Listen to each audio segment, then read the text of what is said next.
Bonjour, bonjour. Comment ça va? Vous allez me faire grâce. J'étais grippé il y a quelques jours en arrière. J'ai failli ne pas être ici devant vous. J'ai des restes encore de voix. Mais le message que Dieu a mis sur mon cœur est au-delà de la faiblesse de ma voix. Le Saint-Esprit a un rendez-vous avec nous. Il est déjà ici présent. Il souffle au milieu de nous. Il veut te rejoindre là où tu es. Il veut toucher ton cœur. Avant que tu viennes, il avait rendez-vous avec toi. Alors, j'aimerais juste qu'on ferme nos yeux, qu'on élève nos mains vers le Seigneur. Seigneur, je te remets ce moment. Ta parole est si précieuse. Elle est comme un marteau qui brise le roc, nous dit ta parole. Parfois, nos cœurs sont durs comme du roc, mais ta parole est comme un marteau qui brise le roc. Je prie que ton esprit fasse son œuvre aujourd'hui. Seigneur, je ne veux pas que les gens retiennent Mathieu Blairy ou un message de Mathieu Blairy. Je veux que toi, Seigneur, tu viennes te révéler à nous. Tu es présent au milieu de nous. Ta parole nous dit que tu sièges au milieu des louanges de ton peuple. Tu es là, tu es assis au milieu de nous et tu souffles, Seigneur. Alléluia. Viens toucher nos cœurs, Seigneur. Nous ne voulons pas un dimanche de plus. Nous voulons Jésus fraîchement au milieu de nous, une fraîche révélation de qui tu es au milieu de nous. Nous crions à toi, Seigneur. Viens, Jésus, alléluia. Je ne veux pas sortir de ce lieu de la même manière que je suis rentré. Alors je crie à toi, viens faire ton œuvre en profondeur au nom de Jésus, alléluia. Je te laisse toute la place, Saint-Esprit. Parle à nos cœurs maintenant. Au nom de Jésus, alléluia. Nourris-nous par ta parole, Seigneur. Enracine-nous profondément en toi, dans ces temps troublés, compliqués dans lesquels nous vivons, Seigneur. Nous voulons être une génération de chrétiens, Seigneur, qui sommes enracinés, ancrés en toi, Seigneur Jésus. Inébranlables, Seigneur. Même si la tempête souffle et que les bombes pleuvent en ce moment même, Seigneur Jésus, quelque part, un peu partout à travers la surface de la terre, Seigneur, nous sommes solidement ancrés en toi. Nos cœurs ne sont pas ébranlés parce que nos yeux sont sur toi, Seigneur. Alléluia. Fortifie ton Église ce matin au nom de Jésus. Au nom de Jésus. Amen. Alléluia. Alléluia. Alléluia. Je suis très heureux d'être ici. Je vois des têtes connues. Je me sens comme en famille ici. Merci Karine, Michel, qui n'est pas ici, qui prêche, qui apporte la parole dans une autre église chez notre ami pasteur Jean Zida. Et mais je suis très content d'être ici, de vous retrouver. Ça fait, c'était Marc qui me rappelait ça tout à l'heure. C'était février 2023. Donc ça fait plus d'un an. C'est pas normal. Hein? Mais je suis très heureux d'ici. Je me sens comme en famille. Vous savez que moi je suis un Bouélan, je suis originaire de la Tour de Paix. Donc j'ai travaillé ici à Lausanne, je me sens vraiment comme en famille. J'ai mon accent vaudois qui remonte. Dans ces moments-là, doucement, vous dites ouais, mais il est encore un peu frileux ton accent vaudois. Ça reviendra au fur et à mesure, vous inquiétez pas. Mais j'aimerais vous dire, vous avez les salutations de l'église Paris Métropole dans laquelle je suis pasteur avec le pasteur Christian Robichaud. On est très heureux d'être là-bas. C'est une terre de mission. Je me sens missionnaire à Paris. Je me sens comme un missionnaire envoyé de la Suisse pour aller évangéliser cette grande ville de Paris où il y a tellement besoin d'aide. Il y a tellement une marée, une foule. C'est 13 millions de personnes. C'est une foule de gens qui se perdent. Il y a peu d'églises finalement en proportion de la population parisienne. Il y a tellement besoin de Jésus là-bas, tellement besoin de Jésus. Il y a une telle délinquance, il y a une telle souffrance, il y a une telle violence, il y a une telle aigreur, il y a un tel désespoir sans Jésus. Je viens vous dire, c'est pas seulement à Paris. Ici à Lausanne, dans notre canton de Vaud, tellement besoin de Jésus. Alors j'aimerais vous partager aujourd'hui une clé. Je pourrais vous parler longtemps de ce que Dieu fait à Paris, c'est extraordinaire. On a 3 églises, on est en train de préparer une implantation d'une 4e église. C'est une terre de mission. On voit vraiment que Dieu se manifeste quand on ose sortir de la barque. Et nos réunions de prière sont pleines. On fait des réunions de prière le mardi soir, la salle est pleine à craquer. Les gens ont soif de Dieu. Quand on a soif du Seigneur, il se passe des choses. On voit des belles choses arriver, des guérisons, des signes, des miracles. On voit Dieu à l'œuvre. Et j'aimerais vous dire que c'est pour chacun, chacune d'entre nous. C'est pour chacun, chacune d'entre nous. Est-ce qu'il y a quelqu'un à soif du Seigneur ce matin? Est-ce que quelqu'un a soif de plus de Jésus dans sa vie ce matin? Alléluia. Alléluia. Alléluia. Alors j'aimerais vous partager un texte biblique. J'aime, vous le savez, vous me connaissez, Marc, Karine, vous me connaissez. J'aime être centré sur la parole de Dieu. Nos vies, elles doivent être basées sur la parole de Dieu. Je ne prêche pas une bonne pensée positive. Je ne prêche pas du développement personnel. Nous prêchons la parole de Dieu. Nos vies sont fondées, ancrées sur la parole de Dieu plus que tout. Alors j'aimerais avec vous qu'on ouvre la parole de Dieu ensemble. J'aimerais vous raconter une histoire si vous la connaissez peu ou pas. Et si vous êtes chrétien de longue date, on va se rappeler ensemble. L'histoire, on va se replonger ensemble dans un épisode passionnant des évangiles, à travers la vie de Zacharie. Non pas le prophète Zacharie, mais Zacharie, cet homme qui était le mari d'Élisabeth, qui était une parente de Marie, la mère de Jésus.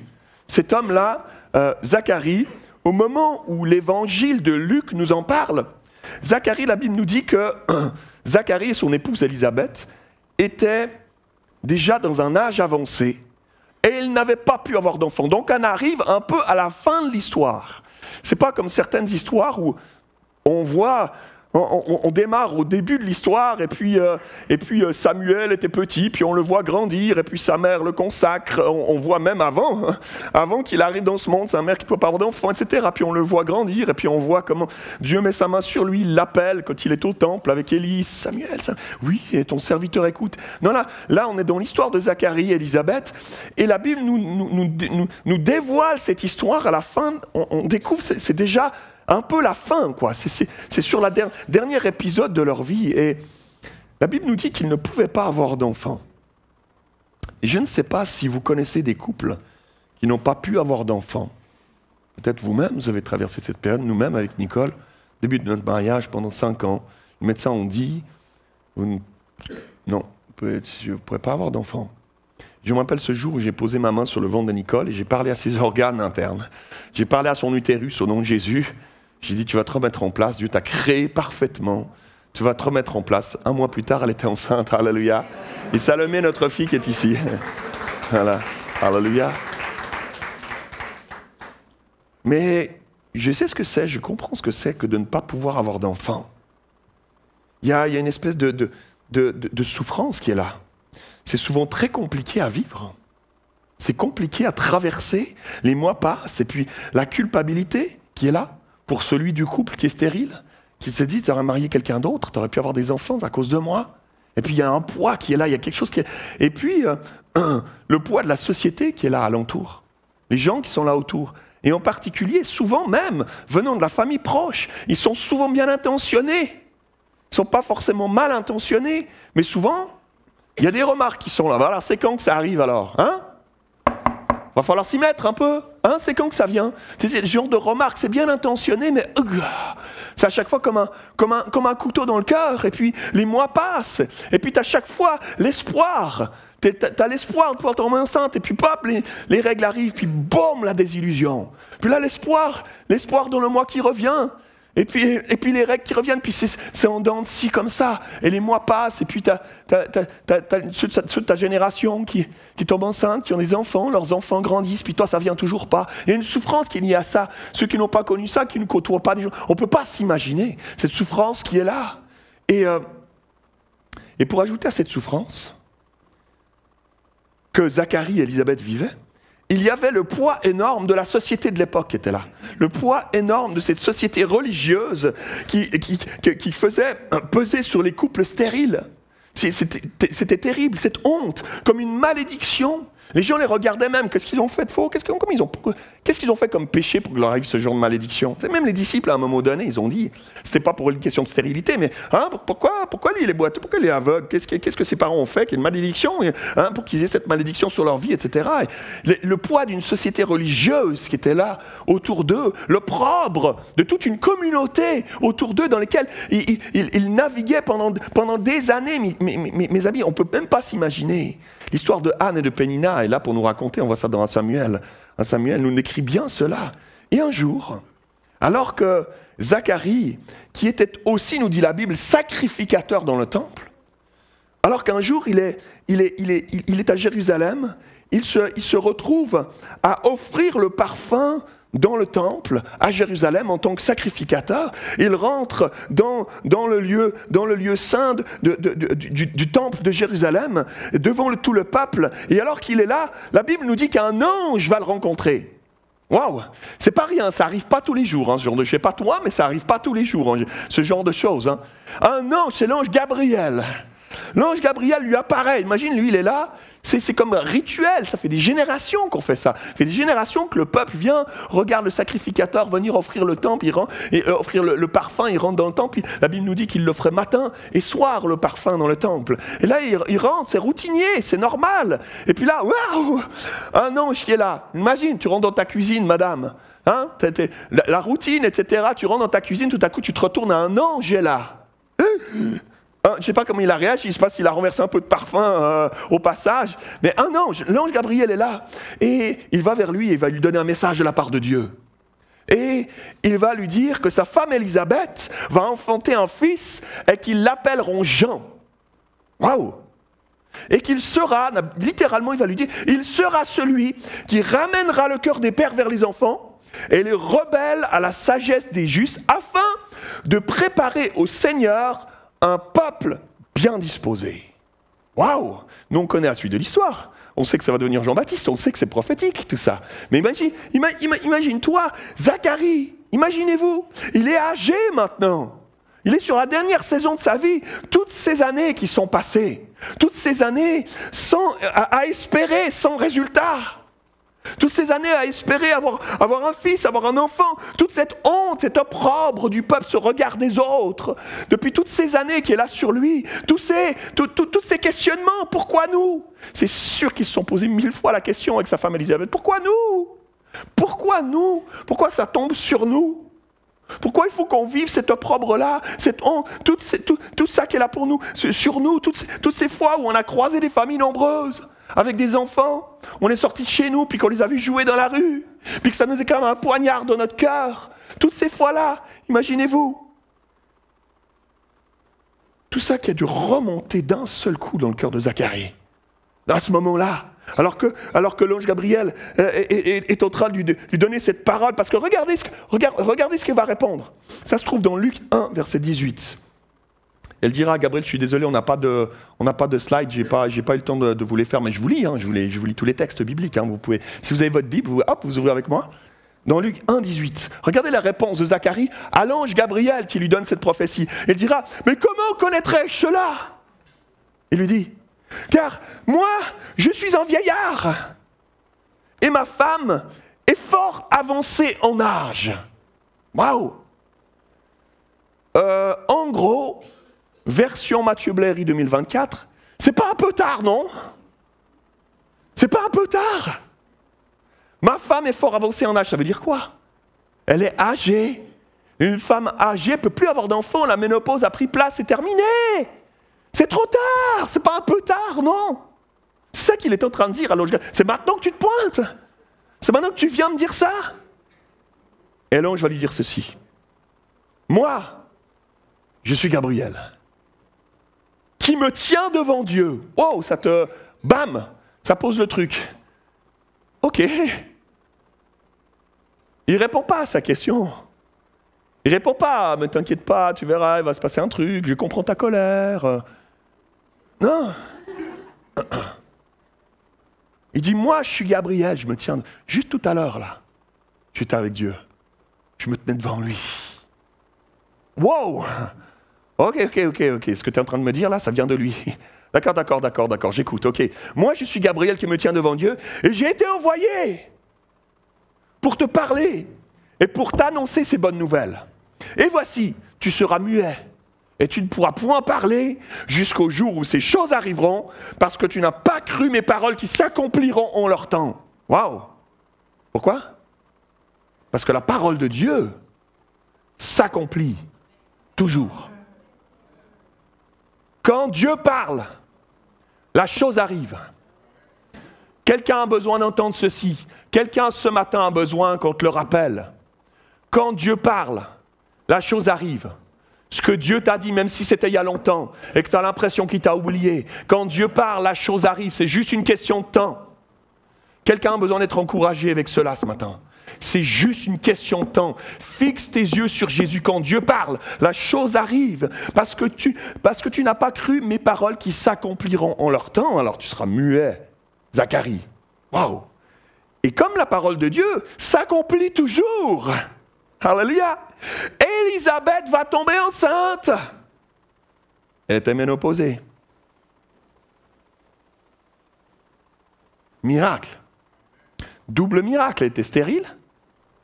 Mais de plus, elle était ménopausée. Elle était fort avancée en âge. Il ajoute le fort quand il parle à Jean Gabriel. Moi, je suis un vieillard, il dit. Mais ma femme, là, elle n'est pas juste vieille, elle est fort avancée en âge, ok? Waouh! Double miracle. Alléluia! Alléluia! Élisabeth va tomber enceinte. Et pendant ce temps, Zacharie,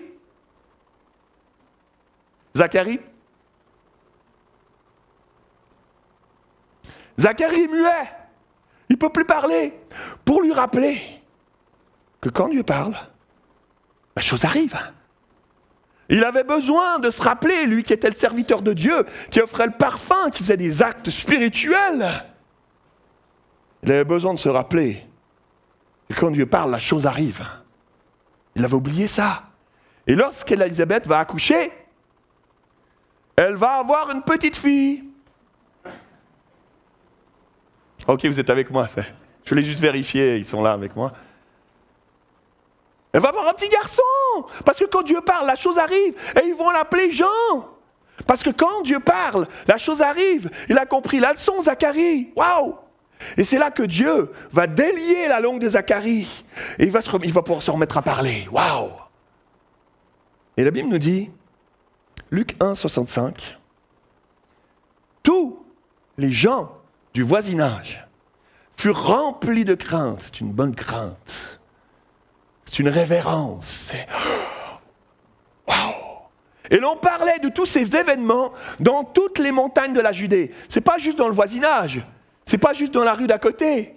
C'est dans toutes les montagnes de la Judée. Partout on parlait de ça. Et tu as entendu dire, oh, c'est incroyable le truc. Oh, tu as entendu dire, Dieu est vraiment vivant. Waouh! Tu as entendu dire, c'est fou ce qui se passe. Et tous ceux qui apprenaient ces choses, verset 66, les gardaient dans leur cœur. Et littéralement, dans le texte grec ici, le terme, ils les gardaient dans leur cœur, ça parle d'avoir quelque chose dans le cœur qui doit être expliqué, qui a besoin d'être expliqué, littéralement dans le grec. J'ai besoin de comprendre. Il se passe des choses folles. Je ne comprends pas, en fait. Ce n'est pas normal. Ce n'est pas naturel. Ce n'est pas dans l'ordre des choses. Normalement, ces choses-là n'arrivent pas ici-bas. Donc, j'ai besoin de comprendre. Et il disait, que sera donc cet enfant? Car le Seigneur était avec lui. C'était Jean-Baptiste. Waouh!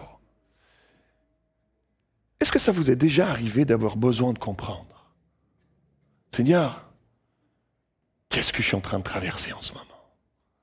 L'épreuve, une tempête, une blessure, une injustice. Qu'est-ce qui se passe? J'ai besoin de comprendre. On est tous des êtres humains, ça vous est déjà arrivé? Moi, ça m'arrive régulièrement. Ici-bas. On est tous à la même.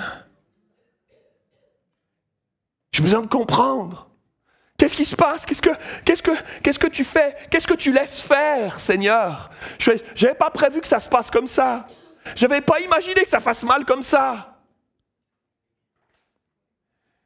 Et les gens de cette contrée, tout comme Zacharie et Élisabeth, eux-mêmes étaient perplexes dans l'étonnement, nous dit la Bible. Ils avaient besoin de comprendre ce qui se passait. Et regardez finalement ce que va être la réaction de Zacharie. Zacharie chapitre 1. Chapitre 1, verset 67. Alléluia. Vous êtes avec moi, ça va? Vous comprenez ma voix ou pas? Sinon, je recommence. Vous savez, je prêche pendant 1 heure et puis personne n'a rien compris. Mais vous allez recevoir l'interprétation sinon, hein, Karine? Luc 1, 67. Zacharie, son père, de Jean-Baptiste, fut rempli du Saint-Esprit. Et il prophétisa en ces mots. Béni soit le Seigneur, le Dieu d'Israël, de ce qu'il a visité et racheté son peuple, et nous a suscité un puissant sauveur dans la maison de David, son serviteur, comme il l'avait annoncé par la bouche de ses saints prophètes des temps anciens. Un sauveur qui nous délivre de nos ennemis et de la main de tous ceux qui nous haïssent. C'est ainsi qu'il manifeste sa miséricorde envers nos pères et se souvient de sa sainte alliance, selon le serment par lequel il avait juré à Abraham notre père, de nous permettre, après que nous serions délivrés de la main de nos ennemis, de le servir sans crainte, en marchant devant lui dans la sainteté et dans la justice tous les jours de notre vie. Et là, il se tourne et prophétise sur son fils. Et toi, petit enfant, tu seras appelé prophète du Très-Haut, car tu marcheras devant la face du Seigneur pour préparer ses voies, afin de donner à son peuple la connaissance du salut par le pardon de ses péchés, grâce aux entrailles de la miséricorde de notre Dieu, en vertu de laquelle le soleil levant nous a visités d'en haut, pour éclairer ceux qui sont assis dans les ténèbres, et dont l'ombre de la mort, c'était nous, ça, alléluia, de notre ancienne vie, pour diriger nos pas dans le chemin de la paix. Quelle prophétie Zacharie va élever, alléluia. Et alors qu'il est en train de prononcer cette prière, ce cri du cœur, Zacharie était à un moment de sa vie où il avait vécu toutes sortes de choses. Il vient de traverser des choses incroyables. La visite d'un ange, ça t'arrive pas tous les jours quand même. La visite d'un ange qui lui dit des choses impossibles à propos d'un bébé avec sa femme alors qu'elle est vieille, alors qu'elle est âgée, alors qu'elle peut plus avoir d'enfant, qu'elle a toujours été stérile. Et toute cette opprobre sur eux durant toute leur vie qui refait surface là comme une bouffée. Et au milieu de tous ces chamboulements émotionnels, finalement, l'ange lui prédit que sa femme tombe enceinte. Finalement, elle tombe enceinte alors qu'ils sont des vieillards. Imaginez-vous le chamboulement pour cet homme. Elle tombe enceinte et boum, il devient muet. Je ne peux plus parler. Pendant 9 mois, il est muet, il ne peut plus parler. Il doit écrire sur des petites tablettes pour que les gens le comprennent. Imaginez-vous le chamboulement. Waouh! Et finalement, il retrouve la parole au bout de 9 mois. Mais quel chamboulement dans sa vie! Dans sa vie, alors qu'il était sur une dernière saison de sa vie. Je viens dire à quelqu'un qui est dans la dernière saison de sa vie, Dieu n'en a pas fini avec toi. Arrête de te dire que tu ne sers plus à rien. Arrête de te dire que tu ne comptes plus pour grand-chose à part prier un petit peu dans ton petit coin, chez toi, tout seul à la maison, toute seule à la maison. Tu es si précieux, si précieuse. Dieu peut et Dieu veut t'utiliser encore puissamment. Ne perds pas courage. Ne perds pas courage. Regarde à Jésus. Dieu va faire luire sa face sur toi. Va t'utiliser encore jusqu'à ton dernier souffle. Tu vas être une lumière pour lui. Alléluia. Alléluia. En ce moment, alors que je vous parle, ma maman est aux soins intensifs dans un hôpital. Elle est en fin de vie et là, les médecins ne lui ont plus donné aucun espoir, avec des métastases dans tout son ventre. Quelques mois à vivre. Et elle brille de Jésus. Elle brille de Jésus. Elle a les yeux fixés sur lui. Elle marche sur l'eau. Que Dieu la guérisse, que son nom soit béni. On prie pour ça. On sait que son bras n'est pas trop court. Il dit la chose arrive. Il a dit que la lumière soit. La lumière s'est allumée. C'est quoi une métastase pour lui? Et s'il doit la reprendre, elle est dans sa 80e année. Et s'il doit la reprendre, que son nom soit béni. L'important c'est, qu'est-ce que tu fais avec ce que tu as en ce moment? Est-ce que tu brilles de Jésus? Ou est-ce que tu te laisses happer par les choses de ce monde, par la pensée de ce monde, par les inquiétudes de ce monde? La Bible dit, qui de vous, par ses inquiétudes, peut ajouter une coudée? C'est même pas long, une coudée, à la durée de sa vie.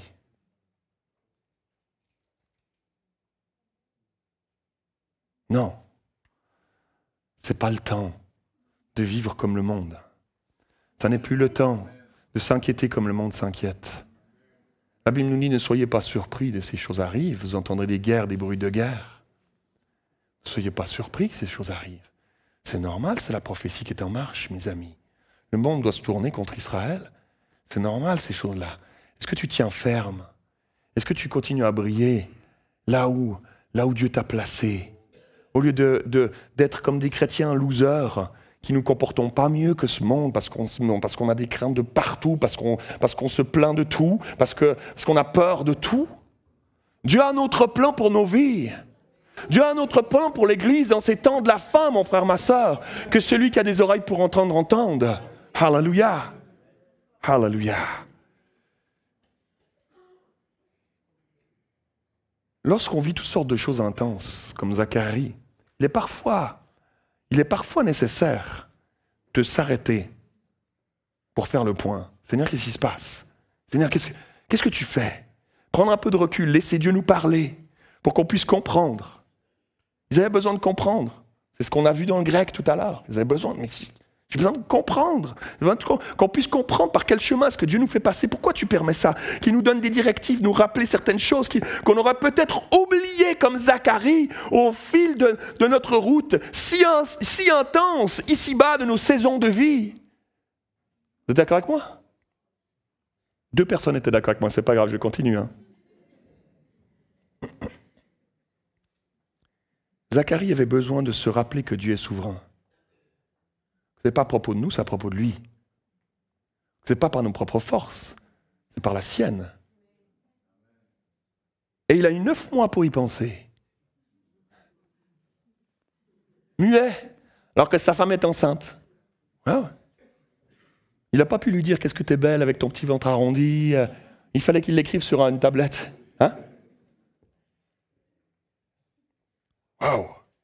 Pour faire le point avec lui-même. 9 mois. Pour chercher à comprendre son manque de foi. Qu'est-ce qui s'est passé, Zacharie? À quel moment tu as commencé à glisser? Tu as perdu, là.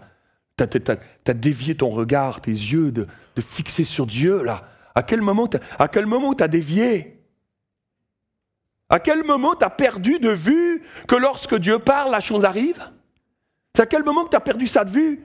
Même si ça peut paraître fou aux yeux des hommes, souvent quand Dieu parle, ça peut paraître fou aux yeux des hommes. Parce que Dieu n'est pas un homme, parce que ses pensées ne sont pas nos pensées, parce que ses voix ne sont pas nos voix, dit l'Éternel. Alléluia. Est-ce que ça vous arrive de temps en temps de vous arrêter dans ce monde de frénésie, où c'est si facile de se plonger dans l'activisme, courir, même dans l'église, à faire tout, et encore tout, et un plus encore. Je sais de quoi je parle. J'ai eu des saisons dans ma vie où j'étais comme ça, même en tant que pasteur. De s'arrêter, de faire silence. Zacharie n'a pas eu le choix de faire silence. Il était muet. Il n'a pas eu le choix de faire silence, de rentrer à l'intérieur de lui, de faire un peu le bilan. Parfois, on profite un peu de la fin d'année pour le faire. Je ne sais pas vous, moi j'aime bien en fin d'année faire un peu le bilan de mon année écoulée. Mais si on attend juste la fin... on est au mois d'avril, décembre, c'est dans un petit moment quand même. Si on attend à chaque fois à la fin de l'année pour se remettre en question, David dira « Sonde-moi, ô Dieu, et connais mon cœur. Regarde si je suis sur une mauvaise voie, et conduis-moi sur la voie de l'éternité. » Moi j'appelle ça le scanner divin. Seigneur, scanne-moi, sonde-moi, Seigneur. Seigneur, je fais le bilan, s'il y a quelque chose, est-ce que tu as quelque chose à me dire? Est-ce que tu as quelque chose à me rappeler? Est-ce qu'il y a quelque chose? Est-ce que j'aurais pu glisser? Est-ce que j'aurais pu perdre quelque chose en cours de... Est-ce que comme Zacharie, j'aurais pu perdre un peu de foi? Est-ce que si Gabriel venait aujourd'hui se présenter à toi et te disait, voilà ce que Dieu a prévu pour ta vie, que tu t'es même pas imaginé, toi, ta vie, tu te contentes de ça, et puis Gabriel vient, il te dit, Dieu a prévu ça pour toi. Des trucs impossibles. Ce serait quoi ta réaction aujourd'hui? Ce serait quoi ma réaction aujourd'hui? J'aime bien faire le bilan. Il n'y a pas longtemps, on est parti faire un petit week-end. En famille, j'avais besoin de prendre un break, de m'arrêter.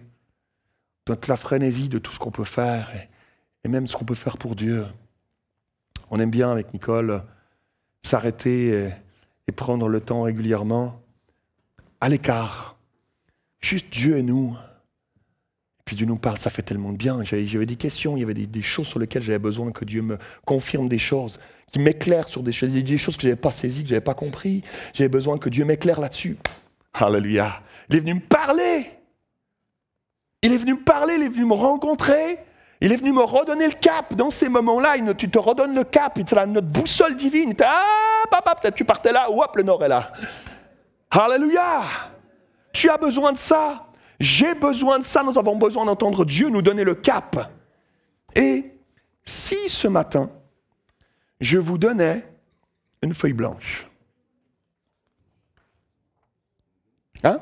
Imagine-toi, je n'ai pas pris assez pour vous tous. Hein? Les Parisiens sont un peu avares en feuille blanche. Et donc, si je donnais à chacun une feuille blanche, tu l'imagines, tu la vois devant toi, je te donne un stylo, tu la sépares en deux, ta feuille blanche. 2 colonnes. 2 colonnes sur cette feuille blanche. Et si je te demandais de remplir sur une des colonnes, ce qui est à gauche, ce qui est positif dans ta vie. Les choses qui sont positives dans ta vie. Et je te disais, à droite, tu vas remplir ce qui est négatif, ce qui ne va pas. Tu vas remplir ce qui est compliqué, ce qui est de l'épreuve, ce qui est du combat, spontanément, qu'est-ce qu'on écrirait? Mais ne me réponds pas, c'est entre toi et Dieu. Mais spontanément, c'est quoi qu'on écrirait? Maintenant, si on avait fait un arrêt sur image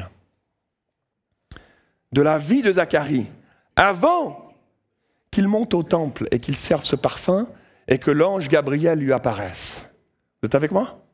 Si on avait fait un arrêt sur image avant ça, avant que le Gabriel lui parle, avant que sa femme tombe enceinte, peut-être que le cantique aurait eu une autre tournure que celui qu'on vient de lire tout à l'heure. Peut-être qu'il aurait plutôt été une complainte.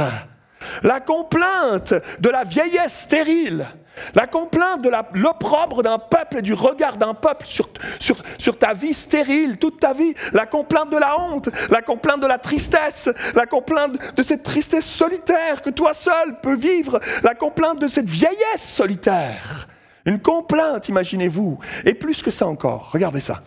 Imaginez-vous, alors que Zacharie était un vieillard, il était de l'ordre des sacrificateurs, nous dit la Bible. Hein. C'est pour ça qu'il offrait le parfum. Et la Bible nous dit qu'il n'avait encore jamais eu l'occasion, c'était la première fois, il n'avait encore jamais eu l'occasion en tant que sacrificateur d'aller offrir une seule fois le parfum sur l'autel du temple, parce qu'il y avait tellement de sacrificateurs, des centaines et des centaines à cette époque-là, ils s'étaient multipliés, et donc les sacrificateurs étaient tellement nombreux, les commentateurs parlent de 20 000, imaginez-vous, les 20 000, et ils tiraient au sort pour savoir lequel passait, donc il y en a peut-être passé qui étaient déjà passé 3-4 fois, le sort était tombé favorablement plusieurs fois sur eux, et puis lui, il n'était encore jamais passé, nous dit la Bible, jamais il avait encore eu l'occasion, alors qu'il était vieux, de pouvoir aller juste offrir le parfum dans le temple. Et tout ça alors que la Bible nous dit que Zacharie et Élisabeth étaient pieux et qu'ils avaient été fidèles à Dieu toute leur vie. Merci le cantique que tu as envie de faire monter. Merci le cantique. T'as pas vraiment envie de chanter. T'as pas envie vraiment de glossolalier. T'as pas vraiment envie de prier. T'as pas vraiment envie de louer Dieu. Merci le cantique. Tu te dis, mais toutes ces choses qu'on aurait pu vivre si seulement on avait pu avoir des enfants. Si on avait pu avoir une descendance, perpétuer la lignée, perpétuer notre nom, tout ça va s'arrêter. Perpétuer tout ça si seulement on avait pu être comme toutes ces familles autour de nous, la joie d'avoir des successeurs, des descendants. Si seulement au moins et si au milieu de tout ça au moins, j'avais pu au moins, même ne serait-ce qu'une seule fois offrir le parfum dans le sanctuaire, mais même le sort ne m'a pas choisi. Même le sort ne m'a pas choisi. Et pour couronner le tout, on est vieux maintenant. Mais c'est trop tard. À quoi bon espérer encore? À quoi ça a servi tout ça? À quoi bon avoir persévéré? Mes amis, dans notre quotidien, notre nature humaine a cette tendance à remplir si facilement la colonne de droite, la colonne négative, si facilement.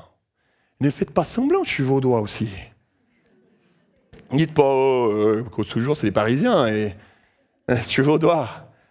C'est dans notre nature, c'est dans la nature humaine. Si facilement, on voit que ce qui ne va pas, si facilement on se nourrit de ce qui ne va pas, on compte ces choses, on les compte si facilement. C'est vrai que notre vie ici-bas, c'est vrai, elle est aussi jalonnée d'épreuves.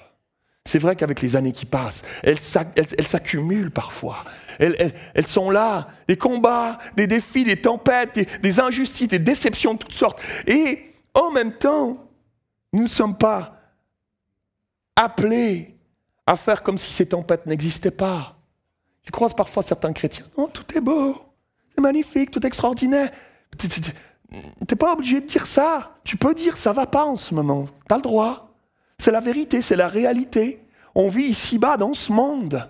Dieu t'en voudra pas parce que tu reconnais juste la réalité de l'épreuve que tu es en train de traverser. Mais il y a une autre fenêtre que j'aimerais ouvrir ce matin avec vous. Un autre regard que nous avons besoin de développer, que l'Église a besoin de développer. Une mentalité nouvelle, parce que nous sommes sous une nouvelle alliance, dans un nouveau régime. Ça veut dire quoi? Ça veut dire qu'il y a quelque chose de nouveau qui doit prendre place. Il y a quelque chose d'autre qui doit prendre place de comment on se comportait avant qu'on ait Dieu dans nos vies. Une nouvelle mentalité, une autre mentalité. Et elle est celle-ci. Elle est très simple. Tu vas tilter très vite et les anciens parmi nous vont s'en rappeler très très vite. Cette mentalité, je l'ai nommée ainsi. Compte les bienfaits de Dieu.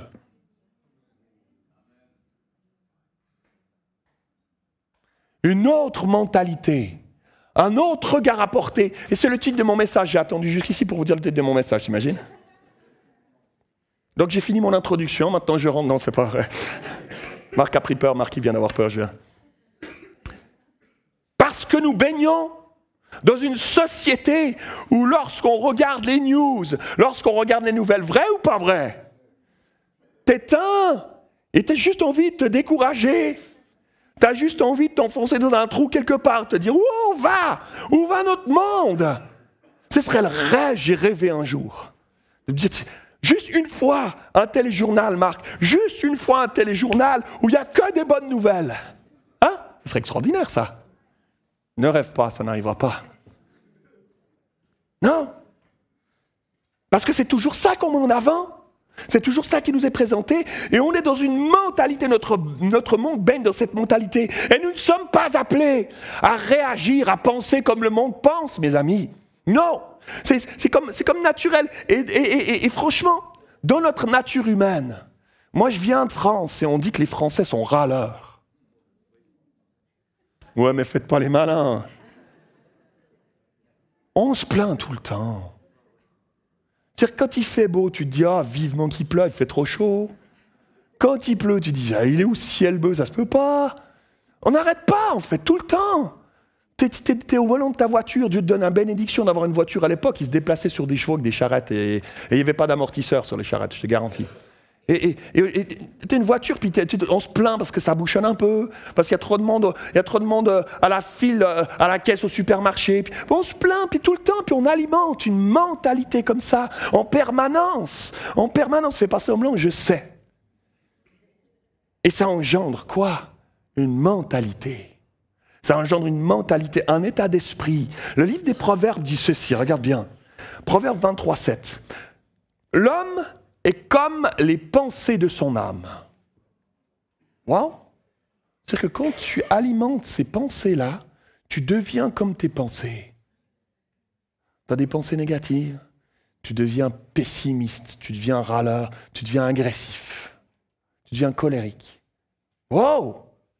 C'est la Bible qui nous parle de ces choses-là. C'est vrai ou pas vrai? On se dit la vérité. On se dit les vraies choses. On parle des vraies choses. On met le doigt sur les vraies choses pour nous faire avancer en tant que peuple de Dieu, en tant qu'Église dans les temps que nous vivons aujourd'hui. Il y a un enjeu, mes amis. Il y a un enjeu sur comment l'Église va briller de nous, de nos choix qu'on va prendre, d'être dans cette nouvelle mentalité ou pas. Dans les temps qui viennent, compliqués dans lesquels nous sommes, on a des choix à prendre, mes amis, dans nos comportements. Et ça n'affecte pas seulement nos vies. Quand tu regardes tout le temps la colonne de droite de tout ce qui ne va pas, ça n'affecte pas seulement nos vies, ça déborde sur notre entourage. Parce que quand on se plaint tout le temps, ta femme, elle n'en peut plus, ton mari, il n'en peut plus, tes gamins subissent ces choses-là. Et tu crées une génération qui va grandir dans cette mentalité, qui va grandir en voyant toujours ce qui ne va pas.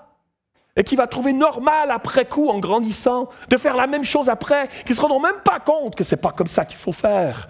Parce qu'ils nous auront vu faire tout le temps ça. Il y a une autre façon de se comporter, mes amis. Alors, peut-être qu'on est ici ce matin et que pour toi, la vérité dans ta vie aujourd'hui, si tu t'arrêtes, tu fais le bilan, c'est que la colonne de droite, elle est vachement remplie. Wow, il y en a beaucoup de trucs à dire en train de traverser des épreuves. Des combats, des tempêtes, des abus, des injustices.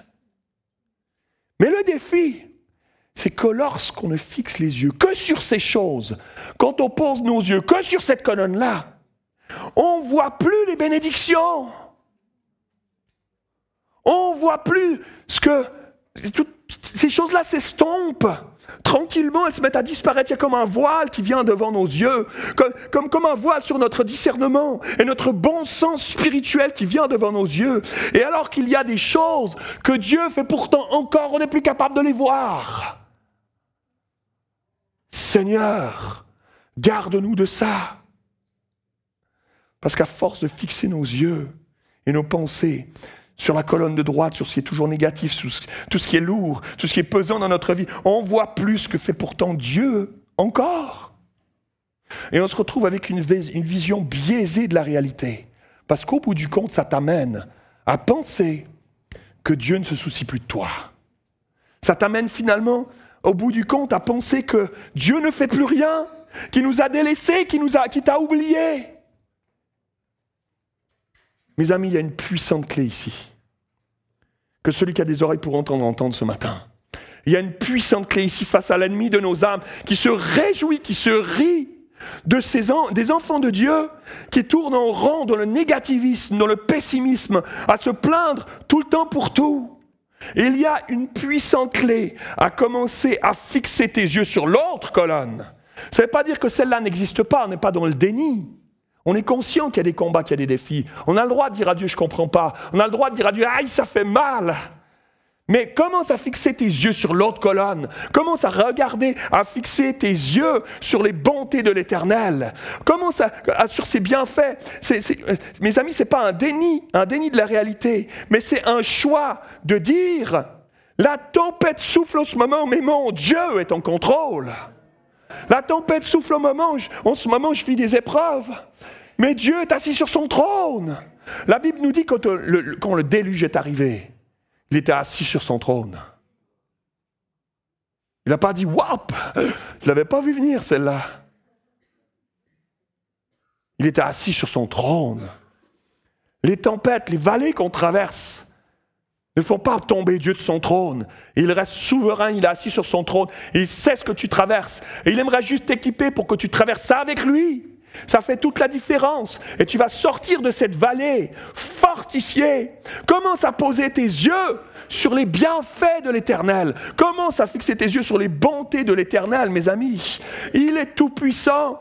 Tu peux mettre ta confiance en lui, quoi qu'il arrive. Ta vie est entre ses mains. Il te tiendra dans ses bras puissants pour traverser l'épreuve que tu es en train de traverser en ce moment. Il te soutiendra, il te consolera, il te portera. Psaume 91. Il enverra ses anges pour te porter, de peur que ton pied ne heurte contre une pierre. Alléluia. Alléluia. Il a une solution à ton problème. Il a déjà tout prévu.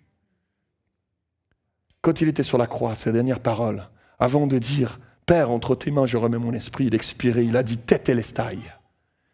Tétélestai, tout est accompli. Et l'apôtre Paul reprendra en disant « Vous avez tout, pleinement, en lui ». Si on a tout, ça veut dire tout. Tout pour traverser ce que tu es en train de traverser en ce moment.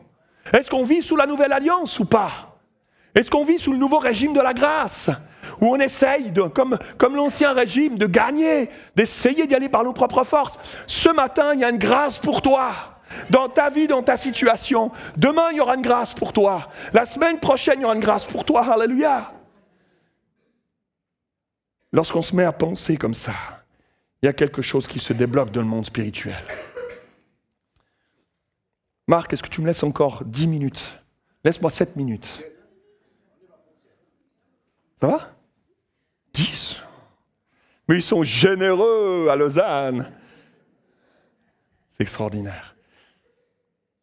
Écoutez bien ceci. Le Saint-Esprit m'a dit de vous le dire. Il y en a, vous êtes ici, vous ressassez. Vous ressassez tout le temps pour tout y compris pour des petites choses, souvent même pour des petites choses. Un collègue de travail, une collègue de travail qui t'a dit un mot plus que l'autre. Un chef qui t'a demandé un truc alors que tu avais déjà un dossier comme ça, et puis une pile de dossiers comme ça, etc. Un voisin qui passe devant toi qui ne te salue pas. Un gars devant toi qui plante au feu rouge alors que tu pensais que tu avais encore le temps de passer les deux. Des petits trucs, et tu ressasses, et tu y penses, et tu es tout le temps en train de te dire, et ces choses-là, elles viennent, et puis tu alimentes ces choses en permanence dans ta tête. Voyez-vous de quoi je parle? Tu ressasses, et tu peux passer des heures, des jours même, parce que quelqu'un t'a dit une parole qui t'a frustré, qui t'a pas convenu. Tu peux passer des jours à ressasser des choses, et puis ça t'amène à avoir des pensées agressives, des pensées de vengeance, des pensées de toutes sortes, ou peut-être même des pensées de découragement. Des pensées de dépression, des pensées que ta vie n'en vaut pas la peine parce que quelqu'un t'a dit une fois une phrase, que tu étais un petit peu trop dans mon point, ou que tu avais etc. Et puis tu ressasses ces choses. Et puis l'estime de toi, ça retombe de nouveau. Toi qui as vécu peut-être des abus dans ta vie, dans ton passé, et puis ça te retombe dessus, puis tu dis j'en vaux pas la peine, j'en vaux tellement pas la peine. Ça va s'arrêter tout ça, ça va s'arrêter tout ça. Et tu te mets à ressasser des choses dans ta tête. Savez-vous quoi? Quand j'étais petit, enfant, jeune, à la maison, on vivait à la Tour de Paix avec mes parents, et j'ai une sœur, Tania, qui habite à Chavornay en ce moment avec sa famille. Et elle a 2 ans de plus que moi. Et je me rappelle de cette période dans notre vie où on a fatigué nos parents parce qu'on voulait un animal de compagnie. Et là, avec ma sœur, on se faisait des plans. On va tellement les fatiguer qu'à un moment donné, ils vont dire oui. Puis on se faisait des plans le soir, on dormait dans la même chambre. On avait un lit à 2 étages, elle était en haut, j'étais en bas, elle était l'aînée, donc elle était en haut, j'étais en bas. Frustration, mais le Seigneur m'a guéri, ne vous inquiétez pas. Et on parlait le soir, les lumières éteintes, on se disait c'est quoi? On aimerait quoi comme chien? C'est quoi la race de chien que t'aimerais et tout, machin. On a tellement fatigué nos parents qu'un jour, ils ont dit bon, ok, on a réfléchi, on est d'accord avec ma soeur, on se regarde, je dis Saint-Bernard, ça va être quoi et tout, Bouvier bernois, évidemment, des races suisses, on est d'accord. Et puis là, on les regarde avec attente comme ça. Puis ils disent, alors on va commencer tranquille, hein. Ça va être des souris pour commencer. La déception de ma vie. Une souris. Une souris, c'est dans les galetas ces machins, quoi. Ça te bouffe les poutres et tout. Ça te mange l'isolation de ta maison. C'est quoi une souris? Sérieux? Bon, on a dit, j'ai regardé ma soeur, j'ai fait un clin d'œil, j'ai dit, ouais, on commence comme ça, t'inquiète. On la prend la souris, après, boum, on va monter d'un cran.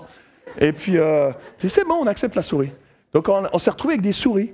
Finalement, j'ai assez kiffé la souris, quoi. C'était sympa, elle me montait sur l'épaule, une petite souris sympa. Les copains qui venaient à la maison, des fois, ils avaient peur. Ouais, j'en faisais comme ça avec la souris. Non, c'était sympa. Et donc, une petite cage sympa, j'étais content, quoi. Je m'étais fait à l'idée. Je la mets à côté de mon lit, je la pose la première nuit, on avait mis tous les accessoires, etc. Dans son petit truc, elle était bien, la souris, quoi, la best life. Et tu as à manger en permanence, tout ce que tu veux, clac, l'eau à volonté, etc. Ça lui coûtait rien, hein, elle ne faisait rien pour ça. Tout était donné gratuitement, comme ça, super. Mais ce que je ne m'étais pas rendu compte, c'est qu'une souris, ça vit la nuit. Et donc ce soir-là, je me couche, je dis bonne nuit, on se retrouve demain, dors bien, tout. Et puis là, j'éteins la lumière, mais moi je suis en mode, je vais dormir, quoi. Et la souris, pas du tout, c'est en mode la best life maintenant, quoi. Et là, on avait acheté une petite roue. Tu vois la roue des souris? Elles sont dedans, elles tournent. Crac, toute la nuit.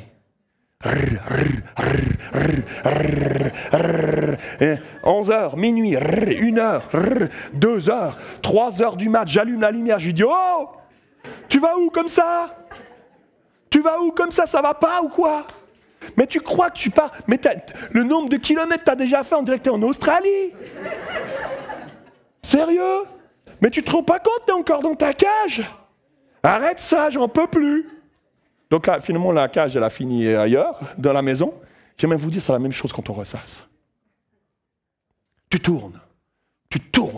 Des trucs insignifiants qui te mènent nulle part. Tu tournes des pensées, et tu les alimentes, et tu les amplifies. Et finalement, tu n'es pas en Australie, ça t'amène nulle part, tu es toujours dans ta cage. Tu es enfermé dans tes pensées, tu es enfermé dans ces choses qui t'amènent nulle part. On n'est pas mieux que des souris quand on ressasse. Moi, je suis un champion du monde du ressassage, moi. Pas du ressassage, c'est du ressassage. Je suis un champion du monde. Si vite, un petit truc. C'est vrai ou pas? Vous êtes avec moi? Le problème, c'est qu'en faisant ça, on fixe nos yeux sur ces choses qui sont négatives. Et on ne voit plus que ça. Et ça amène des pensées, ça amène un style de vie, ça amène une mentalité d'amertume, de ressentiment, de frustration, d'irritabilité, d'agressivité, de critique, de jugement, et tout le cortège de toutes ces choses qui tirent au fond, qui pourrissent ta vie, ton couple, ta famille, l'Église et ton entourage. Paul dira que nous devons apprendre à amener nos pensées captives, il dira dans son épître aux Philippiens, amener nos pensées captives à l'obéissance de Christ. J'aime bien ce verset, parce que ça dit ce que ça dit.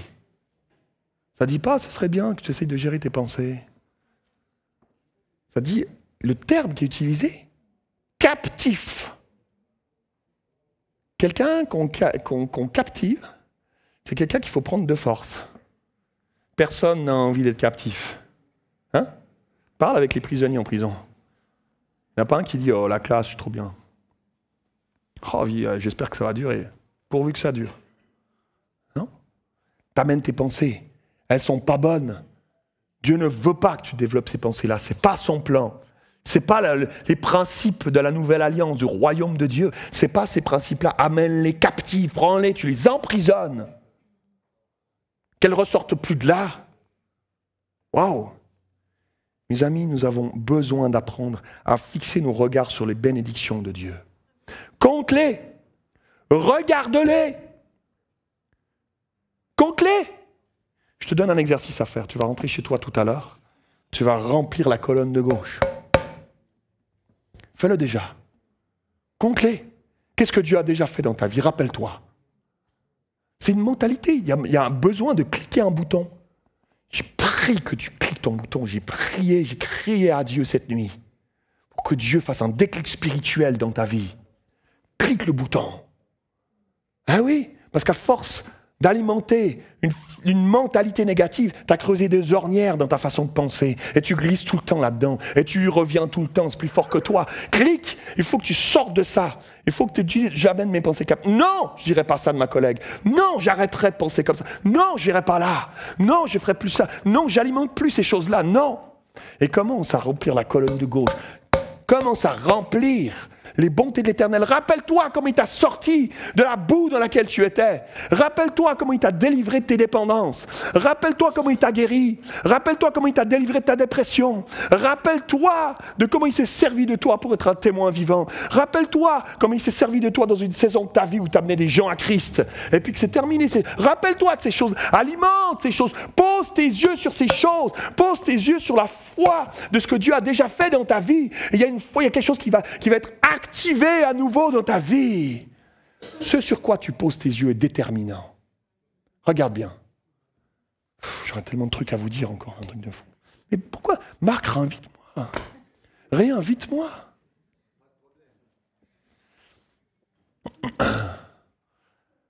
Un jour, Pierre était dans cette fameuse barque. Elle traversait le lac. La tempête soufflait. Ils étaient seuls, Jésus était parti à l'écart pour prier. Il les devance pendant la nuit, au plein milieu de la tempête, alors qu'ils galèrent leur vie, à ramer, à essayer de... Ils ne savaient pas nager, je précise. Donc, et Jésus marche sur l'eau. Il les devance, clac-clac. Puis là, ils croient que c'est un fantôme, mais je ne raconte pas toute l'histoire. Mais... Et quand ils reconnaissent que c'est Jésus, ils disent, Seigneur, Pierre, il dit une parole, je viens vers toi. Jésus, viens. Pierre, toi, moi. C'est ça que Dieu t'appelle à changer de mentalité. Tu sors de la barque. Tu sors de cette vieille carcasse de mentalité dans laquelle tu étais perdu dans ta tempête sans savoir comment on allait t'en sortir parce que ça mène nulle part. Tu sors de la barque, tu changes de paradigme. Qu'est-ce qui a fait qu'il s'est mis à marcher sur l'eau? Il avait les yeux fixés sur Jésus. Il avait les yeux fixés sur Jésus. Tant qu'il regardait Jésus, il marchait sur l'eau. Dieu va te faire marcher sur ta vieille nature, sur les vieux trucs de ton passé que tu galères encore, que tu traînes encore les vieux boulets. Dieu va te faire marcher dessus. Marcher sur l'eau. Si tu gardes tes yeux fixés sur lui, si tu gardes tes yeux fixés sur ce qu'il a fait dans ta vie, sur la colonne, sur la bonne colonne, on est conscient qu'il y en a une autre. On n'est pas dans le déni. On est conscient qu'il y a une autre colonne, qu'il y a des choses pas faciles. Je continue à payer mes impôts. Je continue à... on n'est pas sûr. On est d'accord. On n'est pas... Mais je fixe mes yeux sur la... C'est les yeux de la foi. Dans la nouvelle alliance, on a les yeux fixés sur la foi. La foi que ce que Jésus a fait une fois pour toutes à la croix, alors que les sacrificateurs faisaient ça en permanence, tout le temps. Ils sacrifiaient des choses qui ne pouvaient pas, dire à l'apôtre Paul, qui ne pouvaient pas sauver, qui ne pouvaient pas te purifier vraiment. Jésus l'a fait une fois pour toutes. La Bible nous dit qu'il est rentré dans un tabernacle qui n'était pas fait de main d'homme. Il est rentré non pas avec le sang des boucs et des taureaux, il est rentré avec son propre sang dans le lieu très saint une fois pour toutes. Et il l'a offert. Et toi et moi, on est au bénéfice de ça. Alors commence à fixer tes yeux sur lui, sur ce qu'il a déjà fait dans ta vie, et ce qu'il fera encore. Commence à te nourrir au bon endroit. Qu'est-ce que tu lis? Qu'est-ce que tu regardes? À quoi tu passes ton temps? Scroller les réseaux sociaux. C'est la souris qui tourne dans son machin, ça mène à rien. Moi, je me nourris, je lis des bouquins d'hommes de Dieu. Je lis la Bible en priorité. Je lis des livres d'hommes de Dieu qui ont vécu des réveils dans leur vie, qui ont vécu des réveils dans leur entourage. Je m'entretiens des choses, de la foi. Et alors, tu commences à marcher sur l'eau. Tu commences à voir des choses arriver, des choses se débloquer dans ta vie. Tu commences à sentir la présence de Dieu dans tes temps de prière comme jamais. Dieu commence à te parler, tu l'entends de plus en plus distinctement. Il se passe des choses dans ta vie. Mes amis, l'Église 2024 a besoin de marcher sur ce chemin-là. Église de la Riponne, tu as besoin de marcher sur ce chemin-là. Je parlais avec votre pasteur il y a quelque temps en arrière au téléphone. Il est heureux. Puis il y a un soupir sur son cœur de plus de Jésus encore. Il y a un soupir de Jésus pour plus de lui encore. Dans vos vies, dans l'Église, dans cette ville de Lausanne. Alléluia. Et ça prend une décision de toi. Là, maintenant. Est-ce qu'on peut incliner nos têtes? J'aurais plein de trucs à vous dire encore, mais on va s'arrêter là. Est-ce qu'on peut incliner nos têtes?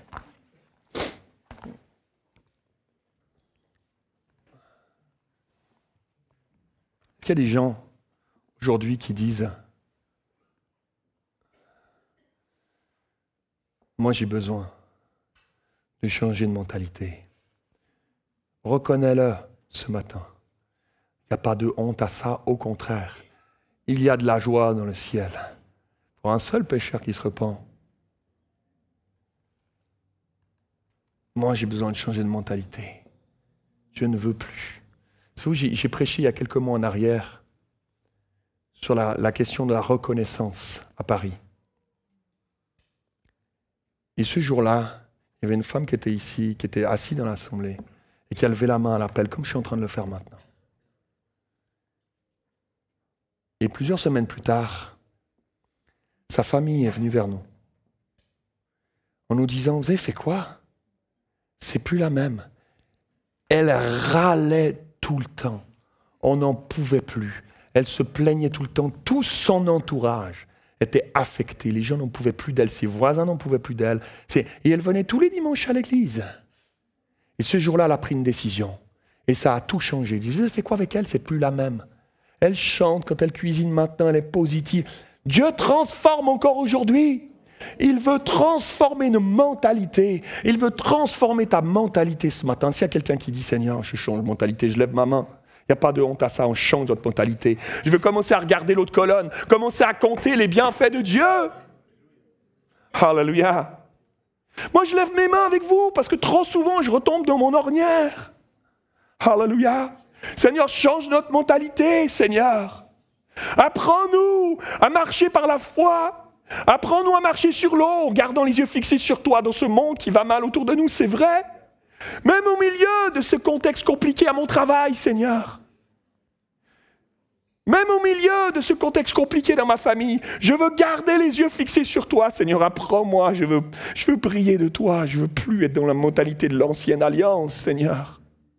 On sacrifiait, puis ça menait à rien. Ça servait à rien pour nous purifier, dire à l'apôtre Paul, Seigneur. Toi, tu nous as tout acquis à la croix. Pardon pour toutes les fois où je néglige. Je néglige ce que tu as accompli à la croix. Tétélestai, tu as tout accompli. Pardon pour toutes les fois où je néglige ça, parce que je peux aller puiser en toi cette force. Si tu fais ça, toutes ces mains qui se sont levées, tu vas partir à ton travail demain, ça n'aura plus rien à voir. Tu pourras dire, Seigneur, merci pour cette journée. Seigneur, merci pour mon collègue, mon patron, mon chef. Ça va changer ta mentalité, tu auras des autres lunettes. Dieu veut te revêtir de ses lunettes. Maintenant, regarde à lui. Regarde à lui. Alléluia. Au nom de Jésus, je te prie, Seigneur, que tu fasses de mes frères et sœurs, toutes ces nombreuses mains qui se sont levées ce matin, un changement profond, Seigneur. Tu n'es pas impressionné par le nombre d'années que nous avons. Tu n'es pas impressionné par le nombre d'années chrétiennes que nous avons. Tu es intéressé par nos cœurs. Plus que tout, change nos cœurs, Seigneur. Je prie pour cette église ici, Pasteur Michel, Karine, toute l'équipe des responsables, les anciens. Je prie, Seigneur, pour une église qui brille plus que jamais dans ces temps troublés, dans cette ville de Lausanne. Alléluia. Une église remplie de toi, de ton esprit, une église positive, une église qui marche sur l'eau parce qu'elle regarde à toi. Au nom de Jésus. Amen. Amen.